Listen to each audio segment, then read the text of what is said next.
Akhirnya official trailer dari Supergirl dirilis juga oleh James Gunn dan juga Warner Bros. Dan kita bakal lihat gimana apakah ada hal-hal menarik dari official trailernya ini. Kalau kemarin itu kan teaser trailer, kalau sekarang official trailer jelas ada beberapa perubahan-perubahan kayak gitu.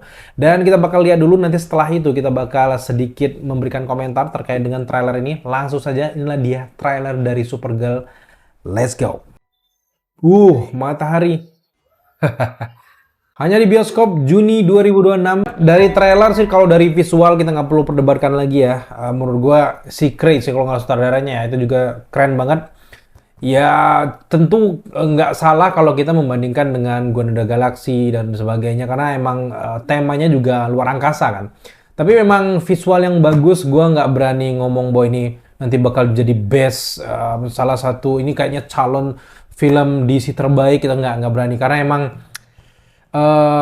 ini riskan karena visual yang bagus belum tentu cerita yang bagus juga. Jadi menurut gue ceritanya di sini udah tergambarkan banget sesuai dengan di dalam komiknya, di mana dia bakal membalaskan dendam si Ruthie karena Krem ini membunuh keluarganya. Tapi ada tambahan menarik di sini karena di sini Krem dan antek-anteknya memberi racun ke Krypto. Jadi Kryptonya sekarat, cuman butuh waktu 3 hari. Dalam 3 hari ini dia harus cari penawarnya, sekaligus mungkin misinya untuk menyelamatkan ataupun balas dendam Ruthie ini ke keluarganya si pasukannya si Krem itu. Jadi kegambar semuanya dan gue takut banget dengan trailer ini kebocorin semua filmnya gitu. Karena emang sebagai orang yang cari informasi terkait dengan dunia ini, gue udah melalang buana ngelihat berita yang kurang mengenakan dari film ini ya. Terlepas ini promosi mereka, gue nggak tahu, gue terserah karena gue orang luar bebas ngomong apa. Karena emang kabarnya memang di balik layar dari film Supergirl ini itu ada gonjang-ganjing yang cukup bikin kita risau dengan kualitas ceritanya nanti, karena memang ada berita-berita desas-desus yang belum tentu benar ini kalau mereka udah melakukan tes uji coba ke penonton terbatas kayak gitu, melihat alternatif endingnya gimana dan udah diubah 3 kali ending, ternyata penonton itu belum terlalu puas. Oke aja, keren aja, tapi nggak yang wow kayak gitu, enggak.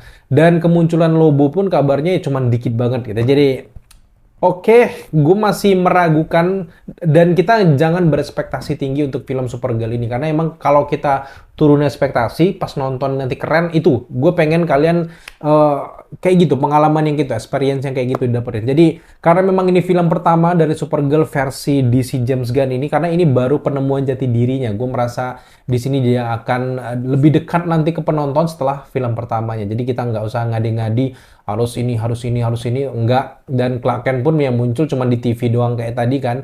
Terus ya sekarang ya full cerita dari Supergirl. Tapi yang menarik dari karakter Supergirl ini adalah yang lebih gue suka ya dibandingkan Clark Kent ataupun Superman, karena memang origin story-nya tuh deep ataupun dark banget gitu. Karena memang Supergirl ini tuh dia ngelihat kehancuran Krypton pas dia udah kayak setengah remaja lah kayak gitu. Sedangkan si Clark Kent itu dia masih bayi. Sehingga pas dia lahir dapat orang tua angkat di bumi, dia merasa bumi itu rumahnya dia. Makanya dia melindungi bumi segitunya kan. Sedangkan Supergirl enggak.